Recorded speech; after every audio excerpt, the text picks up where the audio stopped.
청해부대 전수검사에서는 코로나19 확진자가 240여 명이나 나왔습니다. 전체 80%를 넘는 수치입니다. 군 당국이 초기 대응을 제대로 못했다는 질타가 쏟아지고 있는데요. 감염된 부대원들은 수송기를 타고 오늘 저녁에 입국합니다. 지영철 기자입니다. 청해부대에서 첫 의심 증상자가 나온 지난 2일, 감기약만 처방하고 별다른 조치는 없었습니다.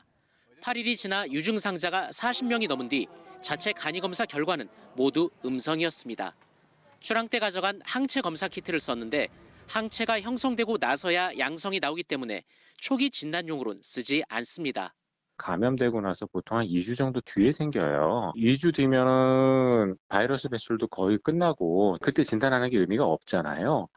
보다 정확한 항원 검사 키트는 중간에 보급하지 않았습니다. 백신은 왜 접종하지 못했을까? 군가 보건당국은 청해부대가 장병 접종 시작 전인 2월에 파병됐고 백신 해외 수송이 어려웠다고 해명합니다. 비행기를 통해서 백신을 보내야 되고 또 백신의 그 유통에 대한 문제나 이런 부분들이 어렵다라고 판단이 돼서 백신을 공급하지 못한 걸로. 하지만 이미 우리 국적항공사는 올해 초부터 냉장 컨테이너로 백신을 운송하고 있습니다. 비행 기종도 공군이 보유한 수송기와 같은 계열입니다. 현지 통관이 어려웠다면 동맹국 기지에 협조를 구할 수도 있습니다. 미 해군은 작년 말부터 전 세계 13개 해군 기지에서 백신 접종을 시작해 2달 전 이미 절반 이상이 접종을 마쳤습니다. 국방부는 백신 접종 후 이상 반응이 생기면 배에서 대응이 어렵다고도 했습니다.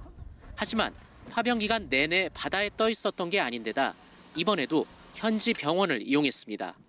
배 안에 군인관도 같이 있었고 정박한 상황에서 이제 접종하고 문제 생기는 사람은 뭐 헬기나 이런 걸 이송할 수도 있었기 때문에 일단은 그 부분은 크게 이유가 될 것 같지는 않습니다. 해외 파병 중인 아크 부대나 한빛 부대는 유엔이나 주둔국가 협의에 현지에서 백신을 접종했습니다. 군사 외교를 통해 청해부대는 왜 그렇게 하지 못했는지 비판을 피하기는 어려워 보입니다. KBS 뉴스 지형철입니다.